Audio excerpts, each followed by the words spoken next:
empezamos a pensar cómo podíamos desarrollarlos. Entonces, fíjense, estas fueron las mujeres participantes. Bueno, ahí tenía el pelo largo, estaba más joven. Y bueno, lo que nos dijeron fue que querían este fortalecimiento del que les estaba hablando, y lo primero que hicimos fue sentarnos con ellas a empezar a diseñar, ¿cierto? Entonces aquí vean, estas son las madres buscadoras. Estas son Fabiola y Laura.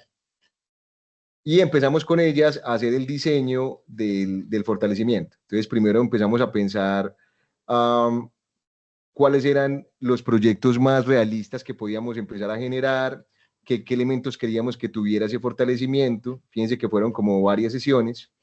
Y me llamó mucho la atención cuando tú me dijiste que querían que habláramos de las casonas, porque cuando estuvimos desarrollando el proyecto, el primer concepto que ellas nombraron cuando querían visualizar el territorio fue el concepto de manglar, ¿verdad? Entonces, fíjense por acá, creo que tengo como algunas imágenes del manglar. Aquí ya empezó a salir el diseño. Bueno, entonces acá. Muy bien. Vean, ustedes hablan de las casonas, pero ya nos dijeron, vean, no, antes incluso de hablar de nuestro territorio, el elemento fundamental es el manglar. Entonces, ¿qué es el manglar? El manglar es, digamos, el ecosistema que se genera, son estas raíces y esta vegetación tropical húmeda que va creciendo como alrededor de las zonas marítimas. Entonces, fíjense que este es el tipo de vegetación que crece en Buenaventura. Yo les pregunto, ¿en Perú es igual? O sea, ¿en Perú ustedes tienen manglares? Sí, claro, en la zona del norte, por ejemplo en Piura, que estamos a como a 8 horas de distancia, también hay este tema de los manglares, ¿no? Es habitual verlos. Vale, fíjense que el elemento fundamental del manglar no es tanto lo frondoso del elemento del bosque, que también, o sea, lo que para ellas, por ejemplo, era más importante era las raíces. O sea, y aquí eso tienen un discurso muy fuerte, en el Pacífico tienen una tradición oral muy imponente. Entonces ellos todo el tiempo están hablando de la raíz, de las raíces, del tipo de material que se obtiene cuando se trabaja con las raíces. Um, Son muy reticentes a que se represente de una forma, no sé, por ejemplo, que se pinte o que se hagan diseños gráficos o que de cualquier elemento de sus hábitats, si no incorpora primero el elemento del manglar y de ese tipo de ecosistema con las raíces. Bueno, entonces, les hablaba de los manglares porque ya se van a dar cuenta, cuando eso que ustedes nombran casonas, que son como estas arquitecturas vernáculas del territorio, va a estar muy presente todos los efectos que produce el manglar. Entonces, ¿cuáles son los efectos que produce el manglar? Primero, el salento. Entonces, ustedes saben que como hay presencia fluvial, ¿cierto? Tienen el mar alrededor, el mar todo el tiempo está despidiendo sales. Entonces, no importa qué construcción tengas, la sal va a corroer las fachadas, los colores, los materiales. Entonces, por ejemplo, para ellas es muy importante los colores opacos. O sea, todas las casas, todos los, vamos a ver, ya les voy a mostrar algunas casas. Todo lo que ellas se representan es fundamental que sea con esos colores lavados, descoloridos, raídos, que claro, desde una perspectiva occidental sobre la arquitectura dirían como no, pero es que esto es vergonzoso, ¿cierto? Esto no cuidan las fachadas o no están pulidas, es imposible. O sea, por más que tú intentes cuidar una fachada, si todo el tiempo está recibiendo las sales del mar, en algún momento se va, ¿cierto?, a desarrollar humedad, en algún momento se va a desconectar. Y lo que ellas nos decían es que eso es un elemento fundamental de la forma en cómo se construyen las viviendas dentro de sus... Esas viviendas, ustedes las llaman casonas, ellas las llaman palafitos. Entonces, ¿qué son los palafitos? Son las viviendas que se hacen y van a ver que se parecen al manglar en el Pacífico. Entonces, vean las casas palafíticas.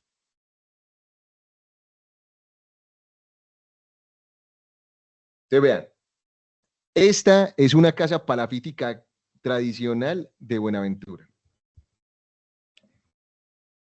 Entonces, no sé si lo perciben, aquí hay una, o sea, para mí fue muy importante escucharlo de ellas, hay una relación en la forma en cómo se presenta naturalmente el manglar en el territorio, la raíz y lo que surge de la raíz y la forma en cómo ellos construyen su arquitectura, que si ustedes se fijan, también tiene una relación simbiótica con el mar.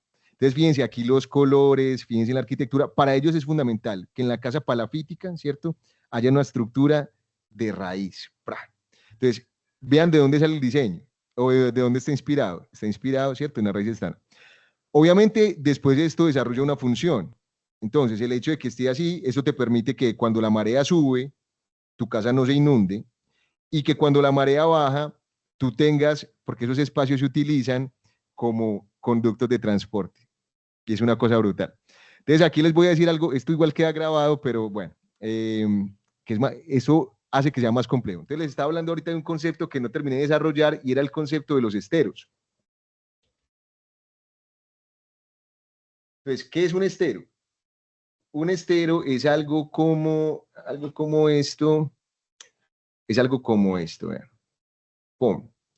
Entonces, ¿ustedes están familiarizados con el concepto de estero? No. Ok, ustedes saben que Buenaventura, bueno, o no se los he mostrado.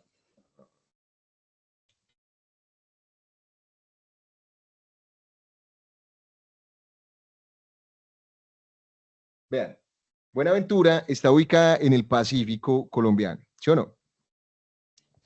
¿Qué quiere decir eso? Que todo, vean, casi todo el territorio de Buenaventura, si ustedes ven esta parte, ¿cierto? Es un lugar estratégico para el ingreso y la salida de todo tipo de materiales, ¿sí? Porque, ¿cierto? Esto conecta a todo el mundo. De hecho, un poquito más arribita, ¿cierto? No tan lejos, está el Canal de Panamá. Y Buenaventura es la ciudad puerto de Colombia. O sea, el puerto más importante de Colombia es el puerto de Buenaventura. ¿Qué pasa? Buenaventura es el lugar histórico, fíjense en este mapa. Si ustedes ven estas, estas vías de acceso, fíjense como estas venas por las que se filtra el mar, esos son los esteros. O sea, un estero es un camino que se abre cuando el mar orada la tierra y se crea un camino natural. ¿Sí? ¿Qué pasa con esto?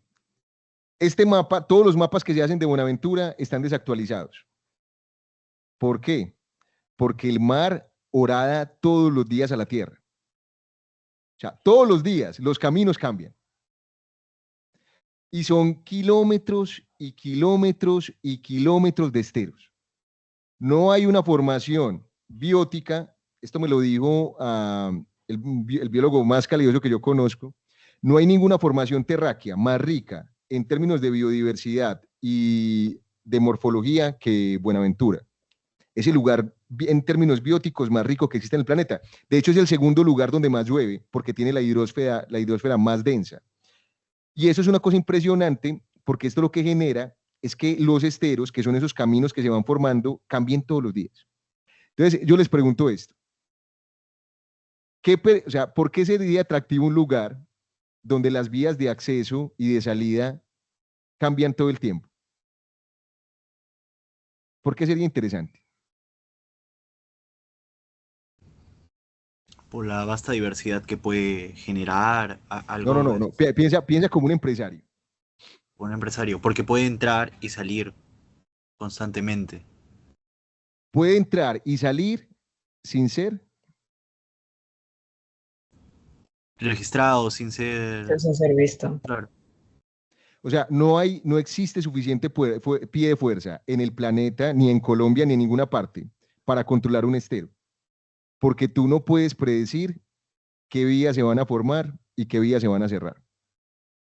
Entonces, tú eres un policía y se te meten por un estero.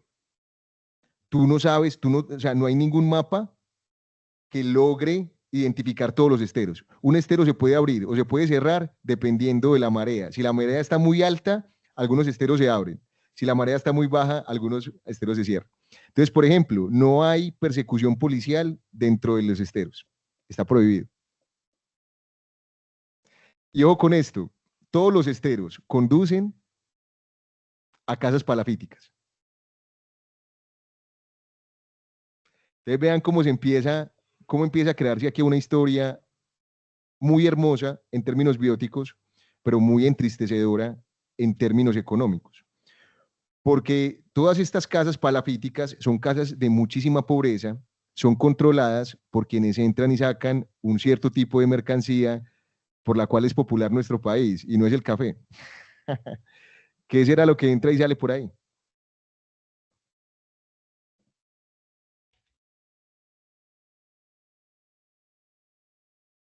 Entonces, quiero que vean que en esas casas palafíticas,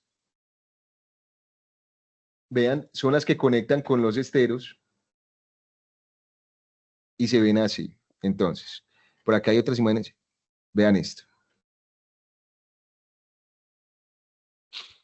Entonces, algo que quiero que vean de estas casas es que en la medida en que se van construyendo las casas palafíticas, al mismo tiempo se van creando caminos de acceso y de salida. Entonces, las casas acaban sirviendo no solamente como un hábitat donde tú vas a vivir, sino como rutas en las cuales se van configurando ciertas formas de asociación. Entonces, alguien que viva en una casa palafítica es alguien que conoce cómo sube y baja la marea y cómo se puede entrar o salir del mar hacia el territorio dependiendo de cómo estén. O sea, el habitante de la casa es al mismo tiempo el conocedor de en qué momento se abre y se cierra una vía, un camino. Y con eso se crean negocios, rutas. Entonces, por ejemplo, han habido cosas hermosas. Entonces, por ejemplo, en la tradición del Pacífico existen las comadres digamos las sabedoras ancestrales que son como allá las que pescan son las mujeres, las piangüeras. Entonces ellas son las que mejor conocen esos caminos y todos los negocios pasan por ellas.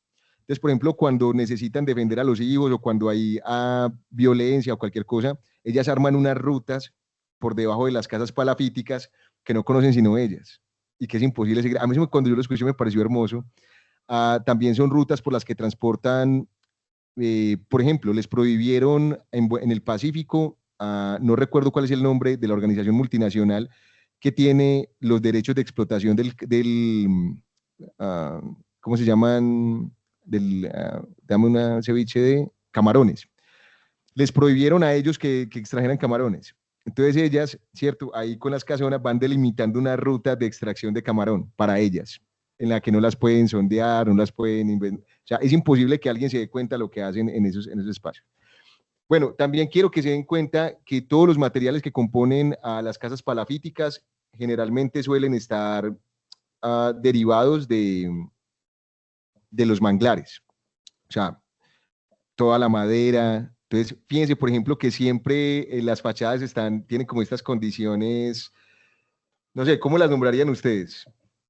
Estas no me gustan porque esto no es cierto, no las pintan así. Mira, es algo como esto. Y eso me parece impresionante. Porque no puedes tener, o sea, ¿por qué se ven así? Porque así tú lo pintes, le hagas estuco, lo termines, siempre vas a terminar con algo parecido a esto. Entonces, ellos que dicen, no, ¿para qué nos vamos a poner a gastar energía sabiendo que siempre vamos a terminar en algo como esto? Es muy impresionante. Y además que esto también genera como una estrategia habitacional muy funcional. O sea, todos son pescadores o transportadores de cierto tipo de mercancías. Bueno, no sé, me expresé demasiado. A ver, ¿qué vieron aquí que les pareció interesante o por dónde quieren que continuemos la conversación?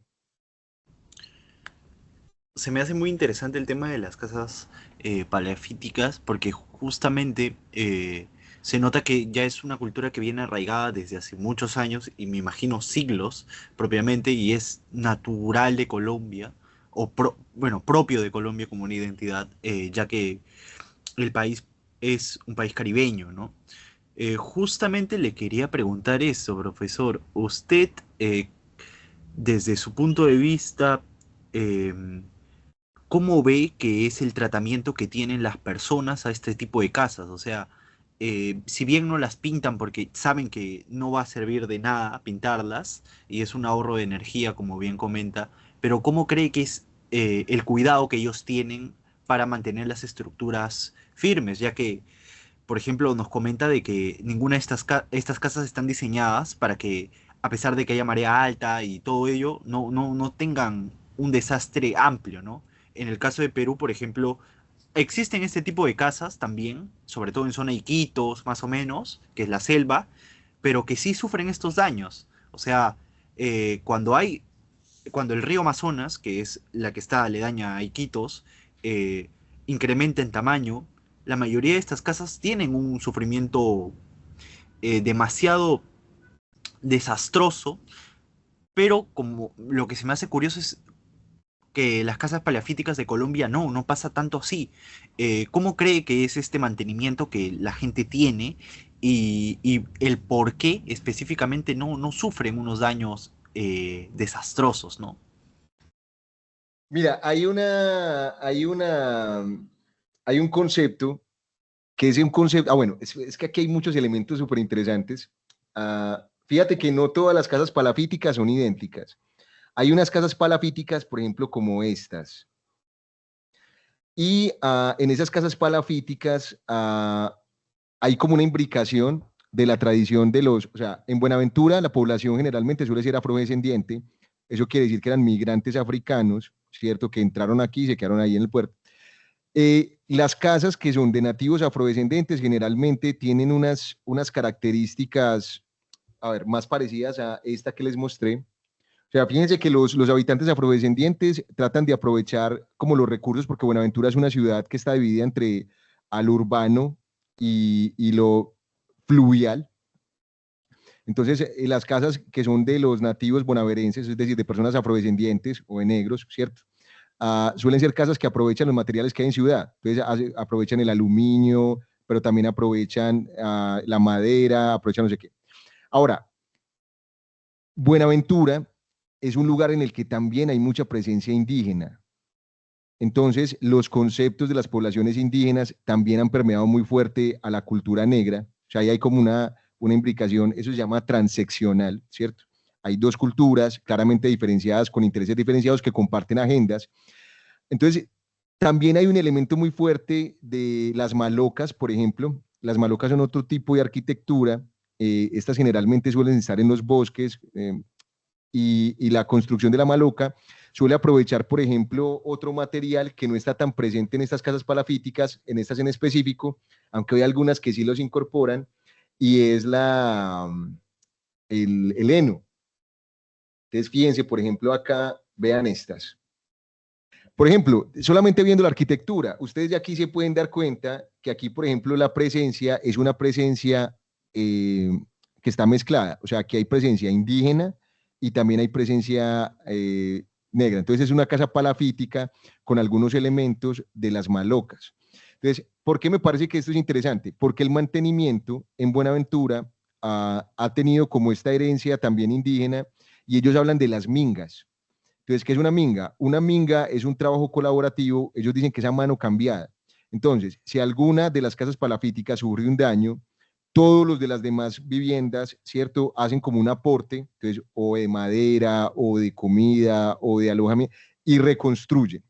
Entonces, esto es muy interesante porque cuando hay algún tipo de afectación natural, las casas son hechas de tal forma o están pensadas de tal manera en que si se destruyen las de la parte de adelante, persistan, o sea, son como por capas y por. Entonces, si se destruyen las de la parte de adelante, ellos migran a las demás y con las mingas empiezan a construir para adelante. Y de la misma forma, en el sentido contrario, si algo pasa en la parte de adelante, empiezan a hacer con la minga y migran hacia la parte de atrás. Entonces, esto me parece muy interesante porque gran parte de estas viviendas tienen como unos usos compartidos de muchos elementos. Entonces, por ejemplo, en la lógica de la minga, la posesión es como una especie de posesión compartida. Entonces, por ejemplo, los muebles pueden ser muebles de una casa o de varias. O una casa puede ser una sola o compartirse entre varias. Una casa, entonces, por ejemplo, Martín, tú vives en tu casa, ¿cierto? Pero resulta que hubo, no sé, algo pasó y perdiste la mitad de tu casa. Entonces se puede utilizar la mitad de la casa siguiente y lo que hacen es que las casas se conectan y se comparten camas, se comparten los lugares donde se sientan, las cocinas. Es una cosa brutal, porque además es como, o sea, ellos no utilizan el concepto modular, pero es un concepto que explicaría muy bien su comportamiento. La lógica de la minga es una lógica de intercambio de trabajo. Entonces, tú todo el tiempo estás en servicio de qué pasa en las otras viviendas. Entonces, hey, te falta un butaquito. Ah, yo te construyo el butaquito y después tú cocinas para mí o después tú, o sea, se intercambian los elementos en lugar de dinero. Por ejemplo, en la minga está prohibido hablar de intercambios monetarios. O sea, ellos dicen, vamos a hacer una minga y el que no participa de la minga pierde. O sea, bueno, es que no, los traiciono porque no utilizo sus conceptos, pero pierde como, o sea, como el elemento colaborativo. Es como, si tú no me ayudas, pues nadie te va a ayudar a ti después. Ellos tienen una red de asociación muy, muy, muy fuertes. Tanto es así que les gusta jugar con el riesgo. Entonces, muchas veces debajo de las casas palafíticas se arman canchas de fútbol y juegan una especie de fútbol raro en el que los palos y estas cosas hacen parte de los elementos como para que ellos gambeteen, vayan, ta, ta, ta. Entonces les gustan, por ejemplo, porque esos son como unas canchas itinerantes, son canchas de fútbol en las que pueden jugar hasta cierta hora del día, donde la marea está baja, y el fútbol empieza a cambiar cuando la marea empieza a subir, porque ya entonces tienen los pies mojados. Eso es una cosa impresionante. Entonces fíjate que la minga explica muy bien esa forma de trabajo colaborativo, la minga. De hecho, hay una profesora, Mariluz, ¿cómo se llama Mariluz? Mariluz, se me va el apellido de la profesora. Ella es doctora y todo su trabajo ha consistido en explicar sociológicamente el comportamiento de la minga. Ella sacó un libro hace un año que se llama La Minga Bonaverense, la Minga de Buenaventura. Se los recomiendo para que documenten cómo es ese comportamiento de la mano cambiada. O sea, cómo se va comportando, cómo se transforman las casas. Bueno. Bueno, no sé, hablo mucho. Qué más les puedo contar? Pero vejiéndonos un poco por ejemplo, el contexto de la ley 1185, que son pues la que modifica las faltas contra el patrimonio cultural de la nación en Colombia, ¿cuáles son obviamente las limitaciones o vacíos legales más críticos pues, que enfrentan los propietarios de estas mismas edificaciones, considerando pues, o sea, la presión constante de obras o la regularización del suelo de las zonas palafíticas? Mira, esa es una pregunta muy interesante, muy técnica, pero muy interesante. Ah, yo no sé si ustedes tuvieron la oportunidad de cuando estuvieron aquí, ¿ustedes visitaron Cartagena? Yo sí. Ah, Ok, bueno, También. Andrea también. Los dos. ok, vale, mira, entonces, ustedes debieron haber visto, o sea, recuerden que Buenaventura hace parte del mar Pacífico y en Cartagena lo que hay es mar Caribe. La tradición del Caribe es diferente a la tradición son dos culturas completamente diferentes, son completamente diferenciadas. De hecho, es un insulto para las personas del Pacífico que tú les digas caribeños, se enojan, porque la gastronomía, la arquitectura, todo es diferente. ¿Por qué les digo esto? Ustedes ahorita se expresaron muy bien cuando me hablaron de la arquitectura colonial. Entonces, si ustedes fueron a Cartagena, ustedes debieron haber percibido que la arquitectura colonial caribeña es una tradición, es una arquitectura colonial española, ¿sí? ¿Qué quiere decir eso? Las casas que hay, ¿cierto? La ciudad murallada, toda su arquitectura es arquitectura española. Son esas casas grandes, ¿cierto? Ustedes debieron haber visto que se construyen con tapias. ¿Qué es una tapia? Una tapia es un bloque de arena repujada, o sea, se coge la arena y se compacta, y los bloques de tapia suelen ser muy grandes y las edificaciones suelen ser, entonces, por ejemplo, en la ciudad, ¿ustedes dieron el paseo por la ciudad murallada o no? Sí, claro. Entonces, vea, en la ciudad murallada, esta arquitectura de tapia soporta mejor entonces, por ejemplo, esas casas sí se pintan, aunque también hay, ah, digamos, efectos de la humedad, ustedes pueden percibir que sí hay un intento muy fuerte por mantener las fachadas con colores, hay como una imbricación de esa cultura colonial con la ciudad, con las calles, no sé qué. Esto no lo hay en Buenaventura.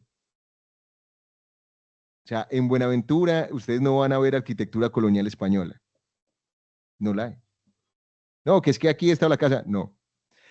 Lo que ustedes se van a encontrar en Buenaventura van a ser estas casas palafíticas. Y esos lugares palafíticos, o sea, en Buenaventura fundamentalmente lo que es patrimonio cultural de la humanidad son los biomas. Entonces, se declara el bioma y todo lo que está dentro del bioma. Entonces, si dentro del bioma hay arquitectura de los afro, esa arquitectura se va a hacer patrimonial. Si la arquitectura que hay es indígena, entonces esa arquitectura es la que se va a declarar patrimonial. Pero lo que se protege es todo el bioma. O sea, no se protege en específico, como no, es que esta es la casa específica y no sé qué. No, no porque no hay, o sea, no se aplican las mismas leyes, se aplica a toda la condición del bioma.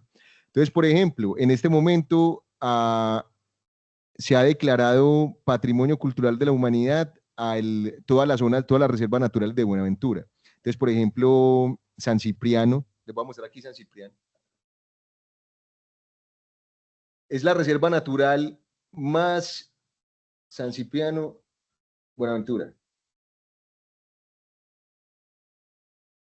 Es que vean, en las arquitecturas de San Cipriano, ustedes no van a encontrar arquitectura, vean, esta es la arquitectura de San Cipriano. Siguen siendo casas palafíticas, no nos encontramos nada de lo que nos encontramos en Cartagena. ¿Por qué les digo esto? Porque aquí la protección apunta al bioma, no apunta específicamente, no pueden tocar la casa, y eso crea formas de comportarse muy diferentes. Porque, por ejemplo, en Cartagena, tú no puedes tocar, o sea, ustedes llegan a ir a Cartagena y se les derrama una pintura que no se pueda quitar sobre una casa colonial y se arruinaron. A mucha gente le ha pasado que por accidente o cualquier cosa daña una de esas viviendas, las reparaciones son carísimas. Y la gente no quiere ser la poseedora de esas viviendas porque los cuidados que deben tener son muy intensos para hacer la curaduría, la conservación, no sé qué. Eso mismo no aplica en la arquitectura bonaerense. Ahí lo que se cuida es el ecosistema, el bioma. O sea, los que tienen reservas son... Bueno, no sé si me expresé de forma clara. ¿Sí? Claro, claro. Sí. Entonces, teniendo en cuenta que Buenaventura no es como un destino turístico en ese sentido patrimonial en las casonas, entonces los actuales incentivos o tributarios o mecanismos de cofinanciación del gobierno tal vez son viables o aplicables para garantizar pues la sostenibilidad económica de estas casonas en el puerto, teniendo en cuenta si, por ejemplo, se destinara para uso social, educativo o cultural. Bueno, entonces aquí vienen dos conceptos que yo sé que ustedes conocen, y es la endoeconomía y la exoeconomía. Buenaventura es una ciudad endoportuaria. ¿Qué quiere decir eso? Que toda la riqueza que se genera en Buenaventura se deriva de las actividades portuarias. Entonces, la gente rica en Buenaventura es la gente que exporta o importa cosas por el puerto. Fin. El turismo suele ser una actividad exoportuaria. Sin embargo, el turismo todavía tiene grandes desafíos en Buenaventura. ¿Por qué? Porque Buenaventura como ciudad no tiene ningún atractivo turístico. El puerto es chiquitico y tienen 2 o 3 restaurantes muy ricos, pero no tienen suficientes bienes y servicios para atraer el turismo. Lo que tiene turismo son sus reservas naturales. Entonces les voy a colocar un ejemplo. Vea, esto ya pues por fuera de cualquier cosa académica, el mejor destino turístico al que uno puede ir es Maguipi. Maguipi es este paraíso, esto es en Buenaventura, vea. Esto parece un resort en Miami. No, señor, vea, esto es Buenaventura. Impresionante, vea. Entonces, no sé si se dan cuenta, todo esto es Buenaventura. Lo que pasa es que la zona urbana de Buenaventura, bueno, es que tengo muchas cosas que contarles, vean esto. A ver, Buenaventura, mapa. Vean, el mapa de la ciudad de Buenaventura es este pedacito, ¿sí? Pero el mapa de Buenaventura es este. O sea, el pedacito de la ciudad es este pedacito que ustedes ven aquí. O sea, la ciudad es así y Buenaventura es así. La ciudad, o sea, la zona urbana de Buenaventura cabe 300 veces en todo el mapa de Buenaventura. Es una locura. Es el tercer municipio más grande de Colombia, superado solamente por Bogotá, que es la ciudad capital, y no recuerdo cuál es el otro, creo que por ahí abajo en el Guaire. Bueno, es el tercero, y es muy grande, y la gente no sabe, la gente cree que Buenaventura es solamente la zona rural. No, Buenaventura es inmenso. mucho más grande que vea, Cali, que es la ciudad principal más cercana, cabe 32 veces completa. Véala acá, Cali. Ustedes estuvieron en Bucaramanga, toda Bucaramanga cabe 50 veces en Buenaventura. Eso es impresionante, eso es una locura, muchachos. Lo que pasa es que toda esa zona, todo eso que ustedes están viendo, reservas naturales, reservas indígenas, y póngale, pura naturaleza. Y parte de eso son esas playas paradisíacas. Entonces, por ejemplo, el turismo en Buenaventura son esto, es Maguipi, o por ejemplo, Ladrilleros.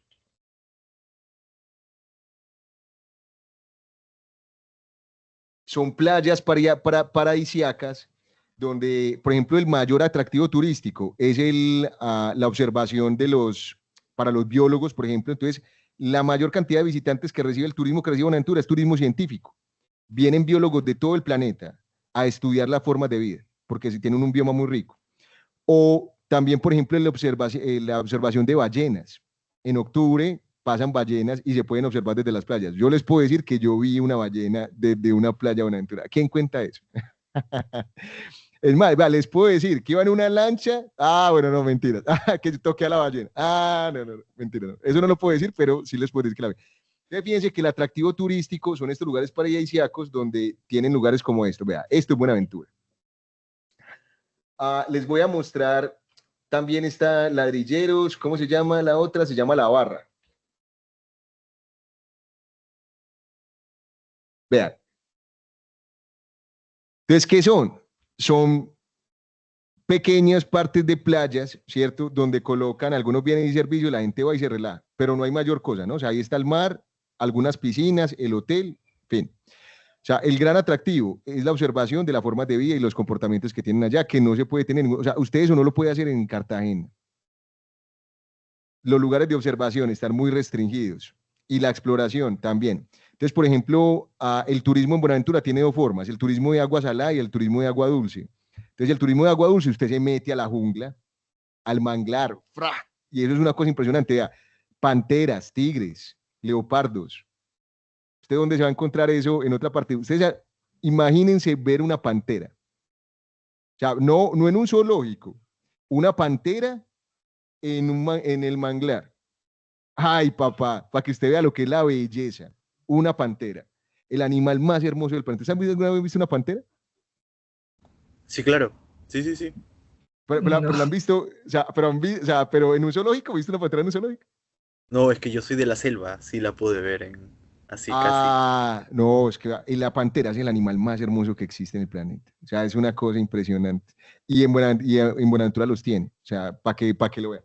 Entonces, bueno, no sé qué más decirles de ese turismo. O sea, fíjense que son como ese gran atractivo. Lo que utilizan son las playas como lugares paradisíacos y dos formas, ¿cierto? El turismo de naturaleza, que se hace generalmente por personas que van a estudiar los biomas, los científicos, o el turismo de playa, que es el turismo clásico, donde la gente va, se parcha en la playa un momentico y bueno. No sé qué más les puedo decir ahí, a ver, qué más les converso? Profesor, y en relación a todo lo que nos está contando, y ahora que sabemos un poco también de la arquitectura de Buenaventura, de sobre todo estas casas, y también tenemos este conocimiento de cómo es el comportamiento colonial de Cartagena, en este caso, la diferencia entre el Caribe y el Pacífico a nivel estructura, ¿usted cuál considera que sería la más cercana a englobar todo Colombia? Bien una estructura que se basa más en el planeamiento que se tiene de las casas paleolíticas o de las casonas ya españolas como se puede encontrar en Cartagena. ¿Cuál es la más cercana y que podría englobar todo Colombia en general? Bueno, esa es una muy buena pregunta.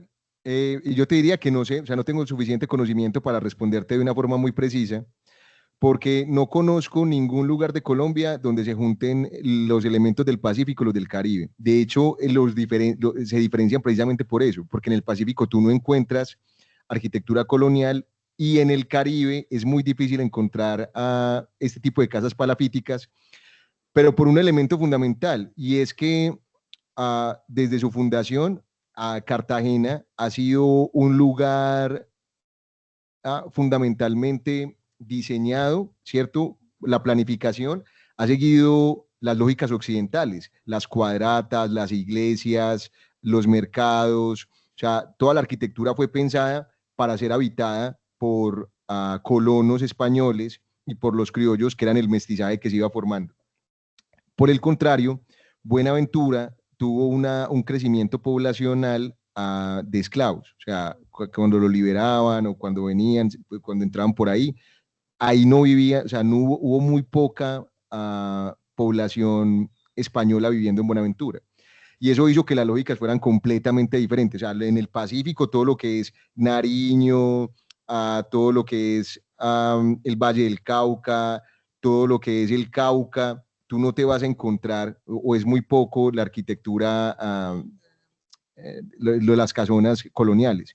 Por el contrario, el Caribe. En cambio, cuando tú subes a La Guajira, a Cartagena, no sé qué, te vas a encontrar con que la gran cantidad de elementos van a ser las casas coloniales imbricadas con los elementos indígenas. Fíjate que en el Pacífico es los elementos de la comunidad negra con los indígenas, pero en el Caribe son la herencia occidental con la herencia indígena. Entonces, por ejemplo, en el Caribe lo que tú te vas a encontrar son malocas, son arquitecturas indígenas más nutridas, pero no van a estar los elementos del Pacífico, porque tienen dos tradiciones completamente diferentes. Incluso siendo lugares costeros, su dieta es muy diferente. Entonces, por ejemplo, en Buenaventura comen piangua, toyo. Entonces, ¿qué son las piangas? Las piangas son unos pececitos chiquiticos, chiquiticos, chiquiticos, que se comen como si fueran moluscos, como muy parecido cuando uno come caracoles o no recuerdo cómo se llaman, ahorita venden, eso lo hacen con cangrejo, venden palmitos. Entonces, con esa, comen de eso. En cambio, por ejemplo, en el Caribe, todo el tiempo es el calamar, ¿cómo se llaman? Un ceviche de camarones, los camarones, el calamar, bueno, o sea, tienen como también del mar, pero frutos diferentes. Por ejemplo, en Cartagena no comen toyo. ¿Qué es el toyo? El toyo es la carne en pulpa del tiburón. En cambio, en Buenaventura les encanta el tiburón. Yo les digo, todo lo que probé que no sabía pescado, sabía pollo. Entonces, por ejemplo, el toyo me supo a pollo. Pero mi esposa dice que el toyo sabe a lo que sabe un pescado que se come a otros pescados. Bueno, no sé. Entonces, dímelo. Y bueno, también entonces regresando un poco a la pregunta, ¿podría contarnos cuál sería, por ejemplo, el modelo de gestión regional más eficaz que podría haber en Colombia en base a la restauración y conservación del patrimonio arquitectónico? Es una pregunta muy dura. Es una pregunta muy dura porque aquí tengo, o sea, me despiertas dos, o sea, tengo dos discursos encontrados con esto. Tengo una posición ambivalente. Entonces, por un lado, la protección, ¿cierto?, del patrimonio cultural de la humanidad es vital. Y ha habido un esfuerzo internacional muy fuerte por generar un discurso de conservación que sea eficaz, que destine recursos. Y yo te digo, yo he trabajado con dineros que vienen de las organizaciones de Naciones Unidas para la conservación del patrimonio y te puedo decir dos cosas, que el dinero es abundante, que el dinero es efectivo y que el dinero es importante. O sea, esos dineros de verdad permiten hacer conservación. O sea, y te puedo dar fe porque hemos estado en muchos lugares y el trabajo es muy bueno. Eso por un lado.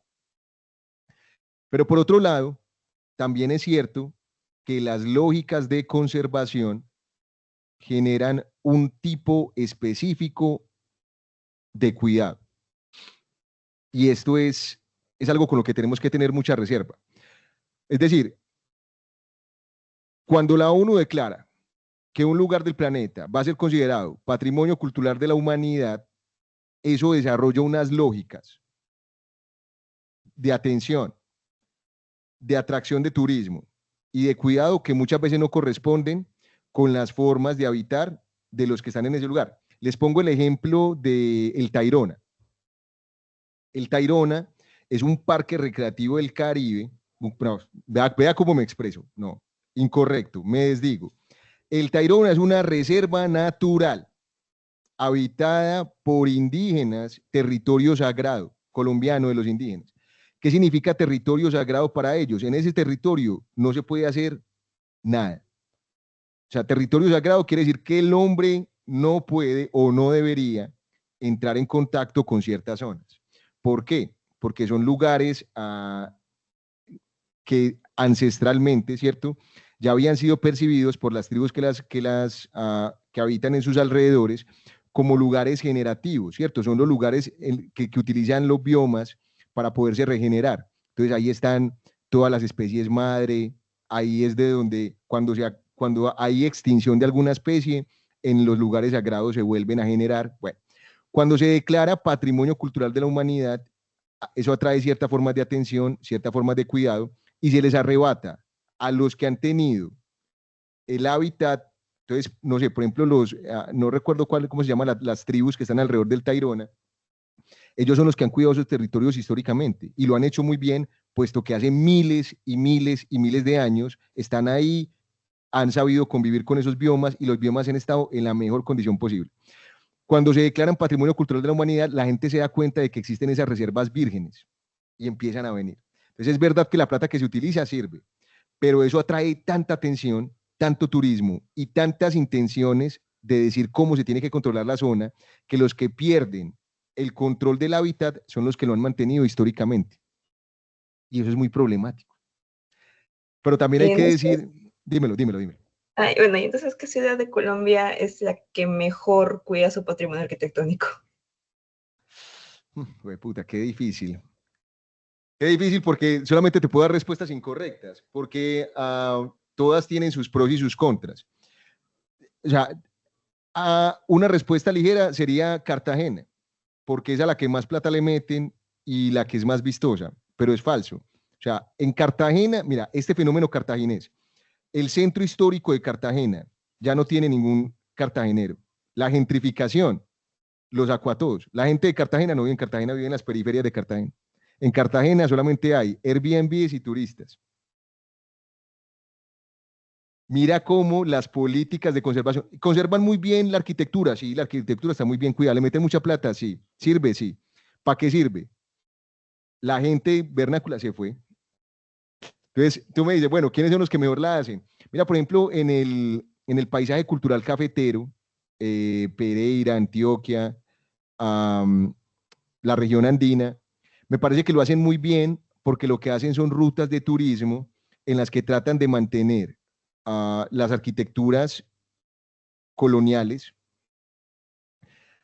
respetando hasta donde pueden, por ejemplo, las rutas gastronómicas de recolección del café, del cacao, que son como las actividades económicas tradicionales, y tratan de que el turismo sea que las personas observen esas prácticas, pero de nuevo, se crean unas lógicas extrañas. Entonces, por ejemplo, en las rutas cafeteras, ¿cómo son los cafeteros? Los cafeteros todo el tiempo están allá recogiendo, pero como empiezan a venir los turistas, reemplazan a los cafeteros por actores que hacen como si estuvieran recogiendo café. Pero no, es mentira, lo que recogen lo botan, no saben cómo se está haciendo. ¿Por qué? Porque el cafetero no quiere que lo estén mirando. O sea, el cafetero no quiere que la gente esté ahí metiendo la mano y goneando, no. Entonces, como saben eso y se han creado problemas entre las comunidades locales y los visitantes, muchas veces esas olas patrimoniales hacen que simplemente no creemos unos actores que vengan y hagan la mímica de que hacen frijoles, de que hacen, cierto, las comidas acá, pero es mentira, o sea, son rutas diseñadas para. Entonces, mira que la lógica de conservación puede ser efectiva en términos de que la restauración sea buena, la conservación sea buena, el mantenimiento sea bueno, pero produce unas lógicas extrañas, porque se atrae atención, la lógica del turismo es una lógica vicaria. ¿Qué quiere decir eso? El turista quiere ver como si recogieran café, como si fueran de aquí, como si fuera autóctono, pero lo que quieren es espectáculo. Si usted no me deja tocar el café, me enojo. Si usted no me deja meterme al mar a coger no sé qué, me enojo. O sea, no respetan las tradiciones locales. Entonces, fíjate que las políticas de conservación son muy positivas porque atraen dinero, atención, legislación, pero también son muy negativas porque con esa atención viene un turismo. Póngale ustedes el adjetivo, un turismo muy desconectado de las lógicas territoriales, pero tampoco hay que romantizar a la especie humana, los seres humanos somos así, y sobre todo los seres humanos occidentales. El occidental es una persona ignorante y orgullosa de ser ignorante, cuyo único fin es recolectar recursos y derrocharlos donde sea posible. Entonces, ¿qué hacemos ahí? No podemos cambiar después. ¿Sí o no? Claro, claro que sí, no podemos cambiar. Bueno, no sé qué más quieren que les diga. Estamos bien. ¿Estamos good? Estamos bien, profesor. Si llegó a ver el reportaje que le envié, disculpe que le envié con muy poco tiempo. Ah, vi que me lo mandaste, pero no alcancé a escucharlo. Cuéntame por encimita, ¿qué me enviaste? Prácticamente nosotros investigamos en referencia al centro histórico de Trujillo. El centro histórico de Trujillo es, en esencia, eh, el aspecto cultural más importante de la ciudad. O sea, ahí se encapsula, ahí lo puede ver, una infraestructura colonial. De hecho, en el centro histórico antes teníamos una muralla que se combina también con las tres murallas que existieron en Latinoamérica, ¿no? Una fue Cartagena, que es la que mejor está conservada, en Lima hay otra, y Trujillo tuvo otra que, pues lastimosamente ya no está en un estado óptimo. El centro histórico de Trujillo se basa en las casonas netamente para tener una esencia. Como puede ver, todo aquello es una casona y esto encapsula nuestra cultura. En nuestra investigación de este reportaje, nosotros nos adentramos a cómo están conservadas estas casonas. Por eso las preguntas que le hicimos, ya que estas casonas en realidad no se conservan en un estado óptimo porque no existe una financiación del Estado grande y aparte hay una irresponsabilidad muy, pero muy importante de los inquilinos que habitaban en estas casonas. Ya no existe tantos Ok. inquilinos, pero muchas de ellas son casonas que han padecido por infraestructuras que los propios inquilinos construían de manera ilegal, ya que estas casonas están construidas por adobe y quincha. Ese es el centro histórico de España, si no me equivoco, de Trujillo. Hay otro Trujillo en España. Ah, ok, ok, ok. Sí, las Trujillo. otras, las que ve de color rojo, amarillo, son las de Trujillo. Eh, y bueno, justo con esos ventanales, todo eso engloba la esencia trujillana. El centro histórico es muy bonito, pero lastimosamente, como le comento, se está dañando por una cuestión de que los inquilinos no le están cuidando de la mejor forma. Y hay algo particular. Trujillo, en general Perú, no ha sufrido un terremoto, bueno, sobre todo Trujillo, no ha sufrido un terremoto de gran magnitud que ha impactado a mayores y que ha destruido casi todo. En el caso de Perú sí, sí lo sufrió, eh, en Huaraz principalmente, no me acuerdo ahorita la ciudad, en 1970, que pues devastó una ciudad entera. Y Trujillo padeció ciertamente ante este terremoto de 7 de magnitud, Uh, pero no hubo desastres grandes. O sea, el centro histórico se mantuvo. Pero hay algo muy curioso dentro de estas casonas, es de que al estar hecho con quincha, o sea, los techos de quincha y el adobe, eh, tienen una estructura que se mantiene firme ante los sismos, ante movimientos telúricos. Andrea, no sé si quieras complementar al respecto, ya que tú tienes más conocimiento de eso. Bueno, o sea, es que el centro histórico, además de casonas coloniales, también tiene republicanas. Entonces, antes de ese terremoto, como mencionó, todas tenían segundo piso, que eran también de adobe, o sea, eran pesadas, ok. pesadas. La cosa es que cuando ocurrió el terremoto, por ejemplo, las cúpulas de las iglesias o los segundos pisos de las casonas vinieron abajo porque se cayeron. Y ahí fue cuando se instauró esa reconstrucción base de segundo piso, de que era netamente de quincha, que es como el bambú que se mueve así, así nomás, la Uh, DEA antisísmico. ok. Entonces ahí o sea, ese terremoto, por así decirlo, que es del 70, por ahí, como que marcó una nueva forma de reconstrucción de las casonas para, pues, que aguante un poquito más. Pero la cosa es que actualmente, obviamente, tanto el municipio, la DDC, que es la encargada la que está afiliada al Ministerio de Cultura, y también los propietarios mismos, porque curiosamente la gran mayoría de casonas son de propiedad privada. Entonces, esos tres que se pasan la pelota cada rato y nadie, por así decirlo, quiere encargarse netamente de la restauración, porque como usted comentó también, restaurar patrimonio arquitectónico cuesta, necesita mucho dinero, y eso es lo que no tienen. Entonces, hay muchas casonas, por ejemplo, que están apuntaladas, que están con maderos que están ahí sosteniéndolas. Por ejemplo, la de Girón, creo. No, bueno, sí, centro histórico, el Girón, que tiene todas las fincas antiguas que están con maderos apuntalados. Y pues, obviamente, y también como comentó mi compañero, de las construcciones ilegales que se hicieron dentro de las casonas, que no cumplen los estándares de tamaño o que tienen construcciones modernas que obviamente rompen la estética colonial.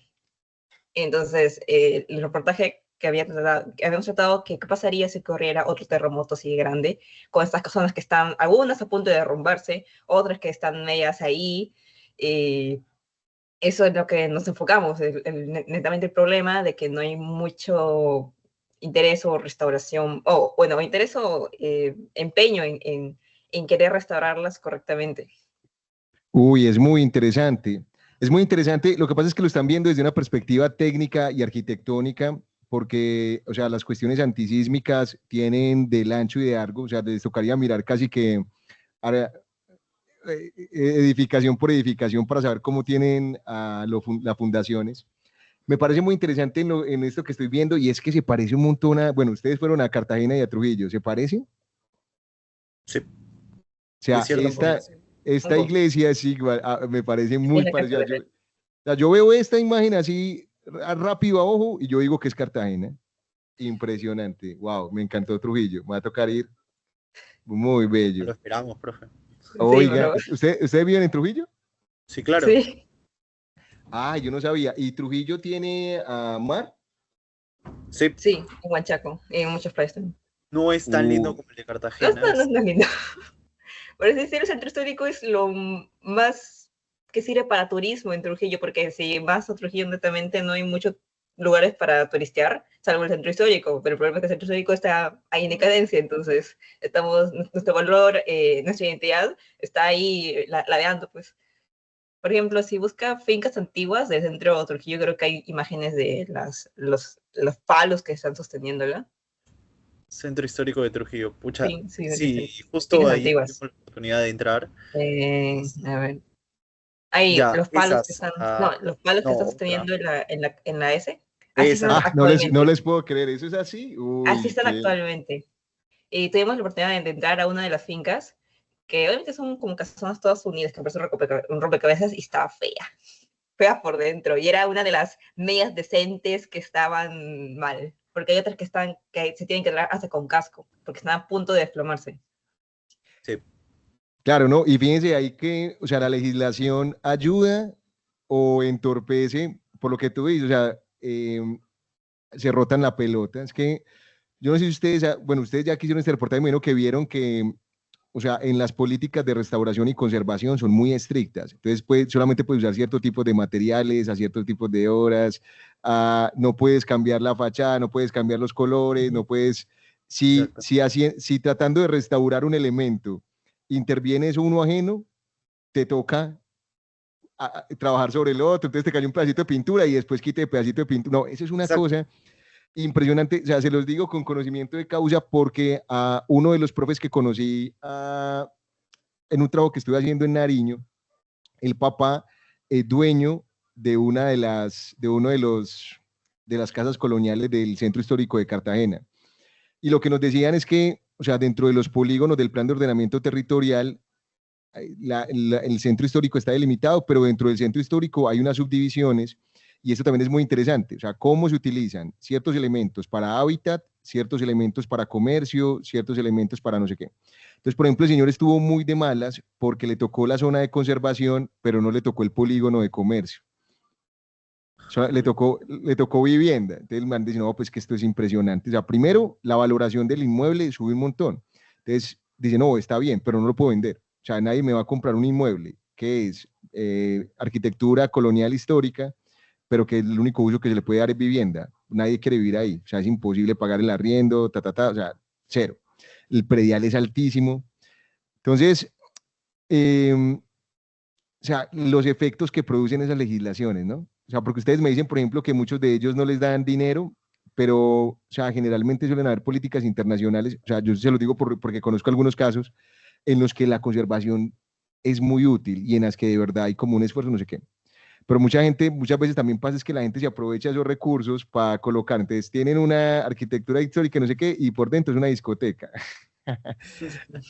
Entonces, ven, o sea, como que eso no está terminado de inventar de cómo a lograr que la conservación patrimonial, o sea, respete las lógicas de los lugares, porque es que finalmente se le da la condición patrimonial, estás condenado a recibir turismo, que puede ser muy positivo, o sea, hay turismo muy bellos, a mí el turismo científico me parece espectacular, o sea, el turista científico es el mejor turista que tú puedas tener. Son personas que dejan información, se relacionan bien con las personas, no sé qué. Pero es que el turismo de comercio es un turismo muy, muy difícil de lidiar. Y entiendo, por ejemplo, que todas estas arquitecturas están tratando de acomodarse, porque me imagino que Trujillo, pues, aunque esté en estas condiciones, recibirá un flujo de turismo grande, ¿no? Sí, de hecho, muchas casonas son utilizadas tipo para comercios, para restaurantes incluso, y otras que fueron derrumbadas y son cocheras. Ah, Entonces ahí, sí, De, por todo el eso. de- centro, todo el centro de Trujillo son casonas. Realmente, o sea, son como 8 cuadras fácilmente de puras casonas. Bueno, allá en Colombia creo que se conocen como calles, ya prácticamente como unas 8 calles llenas de casonas. Y es muy bonito, por ejemplo, cómo se ha cuidado de esa forma, pero lo curioso es de que esto es inversión privada, más no del Estado. Por ejemplo, justamente este local, Lázaro, pertenece también a las fincas antiguas, pero el mediano cuidado que tiene es por su dueño. De igual forma, a Es lo unas mismo. cuadras nomás de las fincas antiguas, creo que a 2 cuadras o a 2 calles, está un Cineplanet, que es una cadena de cines que hay en Perú y creo que también hay en Chile, pero hay un cine y es una casona convertida en un cine que si bien por dentro no es el mejor cine que puede ver, no es un cine Colombia, por ejemplo, pero funciona y está cuidada, o sea, está resguardada. Justamente, o sea, la inversión privada es lo que hace que se mantengan de cierta manera, pero la inversión pública no hay. Y aparte, el plus que justo es curioso con lo que nos comentaba usted, con lo de con esta hermandad que se tiene en las casas paleolíticas, porque eh, acá no, o sea, acá el trujillano malogra lo que es suyo, pero no se da cuenta que lo está malogrando para otra persona que a futuro va a estar ahí, ¿no? Y de hecho esto tiene peligro de derrumbe, ¿no? A pesar de que, como le uf, comentamos, el hecho del adobe y la quincha, que es antisísmica, si en los 70 con un terremoto de 7.1, si no mal me equivoco, se pudo sobrevivir o se pudo mantener esto, eso es justamente la quincha que se dobla. O sea, se mantiene, es Un como, bambú. Medio, como si medio. fuera Son cañas, casi un resort. básicamente. ok. ¿Y eso es una madera? ¿Eso es un...? Como una Sí, caña, como una caña es. No, es no casi sé una cómo se caña, diga ya. sí. Una caña. Pero el problema también Ok. es que obviamente eso necesita cuidado y si no se cuida bien la quincha, pues se parte. Claro. Justamente por eso cuando nos mostró las casas que hay en Buenaventura, también me recordó mucho el tema de la quincha, porque la quincha es más o menos así también. Y es por eso que es curioso y se compagina muy bien con lo que estamos trabajando, porque allá, o sea, pese a las circunstancias en las que viven con el mar Pacífico, eh, no hay desastres tan amplios, ¿no? O sea, no es como que afectaciones gigantes, ¿no? No, que eso pasa, por ejemplo, en San Andrés, ¿no? Que tienen otro tipo de construcciones y en San Andrés sí es muy común encontrar. Y además que San Andrés también ha sido muy afectada por, por todo lo que tiene que ver con lo patrimonial, porque San Andrés, toda la isla es patrimonio. Y ustedes saben, bueno, si ustedes saben que San Andrés es una de las dos islas de Colombia, y eso es o sea, para ir allá los colombianos necesitamos visa, Ah, pucha. para ir a San Andrés es una locura, es hermoso, pero los mismos habitantes, o sea, la lógica de vida de San Andrés es muy diferente a la lógica de vida de Cartagena, de cualquier lugar turístico, y es muy problemático porque al ser isla, completamente isla, todo el tiempo está siendo asediada por el mar, y ahí la cuestión patrimonial todo el tiempo está variando. No hay una legislación que varíe más en términos patrimoniales que la de San Andrés. Eso es un tema muy interesante. ¿Por qué? porque todo el tiempo está destruyendo, construyendo, haciendo, es muy problemático, muy interesante. Bueno, muchachos, discúlpenme, tengo clase ya mismo, me encantó conversar con ustedes.